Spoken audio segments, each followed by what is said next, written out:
What's going on, guys? BossUp86 here, back to our video, and today I have another collection update video for you guys. This one, kind of similar to the last one, is basically about, well, it's kind of a smaller stack, so again, this one, I might not go too long with this one, but I do have a couple noticeable ones that you guys may say, hey, I know that album and all that stuff, so yeah, without further ado, let's get into it.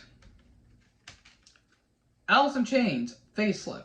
This is the band's debut album. They came out in 1990 from this grunge band, quote unquote, where it's not grunge in my opinion. This, in my opinion, is doom metal with a little bit of a sludge feel to it. Now, the vocals by the late great Lane Staley, may he rest in peace, they do have that grunge-esque vocals that people like, more notably Kurt Cobain, would have. But in some ways, they kind of pay tribute to Ozzy Osbourne in a way. But, I mean, I haven't fully heard this album. I haven't fully heard this album, but I do know the tracks. We Die Young, Bleed the Freak, that's a really good track. And, of course, the classic Man in the Box, which I think that would be Tommy Dreamer's theme in ECW, I want to say. But I think this album is really influential to a lot of that, Seattle scene at the time, because grunge was up and coming and heavy metal, like metal acts, were starting to die down a bit. But of course, this album also, this band has Jerry Cantrell. I mean, who does not love Jerry Cantrell? But yeah, this is a classic album. I'm willing to fully jam this, but the songs I've listened to are absolutely classic. This is one of the albums that a lot of people say is one of the best albums of all time that I haven't fully heard yet, but I'm willing to one day. So yeah, great grab for me. Anvil, Speed of Sound. This is the band's, I want to say, ninth studio album that came out in 1999. This Canadian heavy metal / speed metal act. This is a band I've always heard but never heard a full album by, and I feel like I've been sleeping on this band for way too long. I do know of Steve Lips Kudlow. I do know of him. He's a fantastic vocalist in his own right.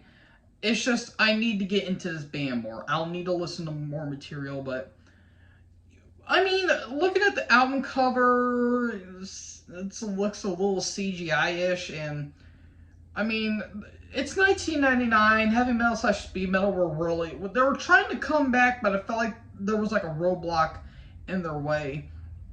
And if you guys seen my Speed Racer, my Racer X retrospective, where I felt like the songwriting was just very generic heavy metal, this kind of falls into that. I mean, there's tracks like Deadbeat Dad. There's a song called Bullshit on this album. It's weird. Mattress Mambo, Park That Truck. Like, I don't know. There's some tracks on here that are kind of a head scratcher, but I'm willing to check this out. I can't really judge an album just by the song titles, but I'm willing to bet this has some good stuff. I need to get into more Anvil, though. But got a hell of a grab. Marduk, Le Grande Dance Macabre. This is this came out on Century Media Records. This is the band's 7th studio album that came out in 2001, not 1991, 2001. This band is a black metal, even though they were a death metal act earlier, but I do know of this band. They just came out with their latest offering, Memento Mori, not to be confused with the Depeche Mode album and the song from Lamb of God. I'm going to probably listen to that album, but I kind of grabbed this because, like, well, I know the band, and, well, I've always heard a lot of great stuff about this thing. I do know of the albums Panzer Division Marduk and Heaven Shall Burn, but I do think this one I hear always gets undermentioned. And this album talks about the themes of death. I mean, just there's some titles on this album that are absolutely like awesome, like Death, Sex, Ejaculation. That's an actual album title. That's an actual song title, folks. Funeral Bitch. Jesus Christ Sodomide. Lovely. And the actual title is French for The Great Dance of Death, which hopefully this album is actually better than the actual Dance of Death album. But without further ado, this album, I really want to check this out because this sounds very promising and looks really promising. And I'm kind of glad I got Marduk in my collection. So yeah, I'm pretty sure I got a good grab here. And finally, I have a pair from the almighty Metallica. The Black Album and Reload. Two very divisive albums in their own right. So 1991's The Black Album, Fifth Studio Album. Yeah, this album when it came out, people were wondering what the hell were they listening to, because coming off of Ain't Justice for All, you would think, well, where do you go from here? Because they went more proggy, but it felt more epic. What do you do from there? Well, try to strip it down, make it more heavy metal, and that's what they did, because if they would have made it in Just for All Part 2, they said that would have felt like a sellout. And let me clarify something. This album was quote-unquote where the band sold out, which is a complete understatement in my opinion, because they did not sell out with this album, folks. They almost sold out on their earlier albums, like Kill 'Em All, Master of Puppets, Ride the Lightning, and Injustice. They almost did that before this album was even conceived. And not to mention the behind the scenes for this album. Let's see, James, Kirk, I think Jason, I believe, they all went through divorces, and this album cost over $1 million to make. And this took about a year to do, which I understand, it's some albums take longer than others.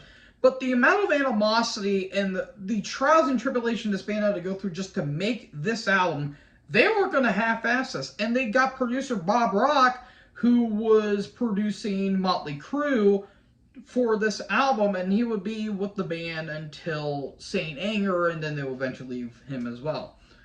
So, I'm not the world's biggest fan of this album. I'm going to agree with my good buddy Levi, the most divisive metal album of all time, because this really divided the Metallica fans, and kind of rightfully so, because you're going from, thrash, kind of a speedy thrash, to straightforward thrash, they want progressive, and now you're just going to like heavy metal.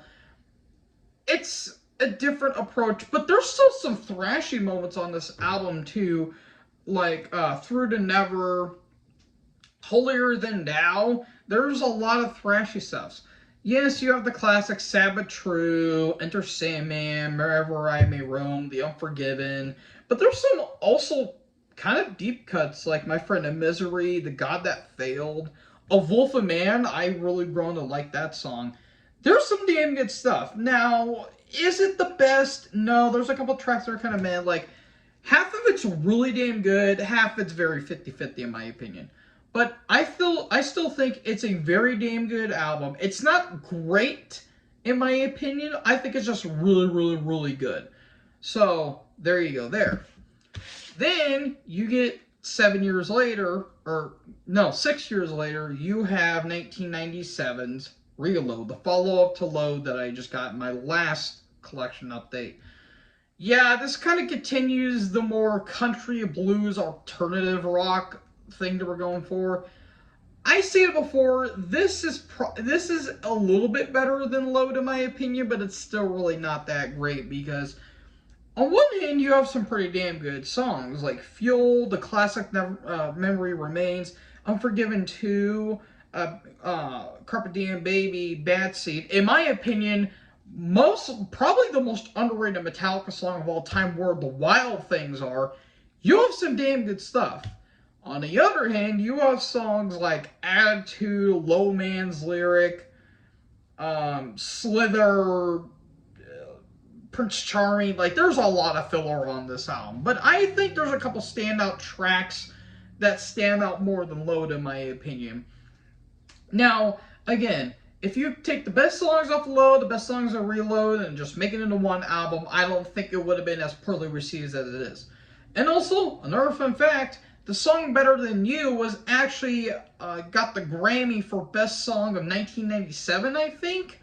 The song that outbeat Bullet Train by Judas Priest off Ejaculator on the same damn year.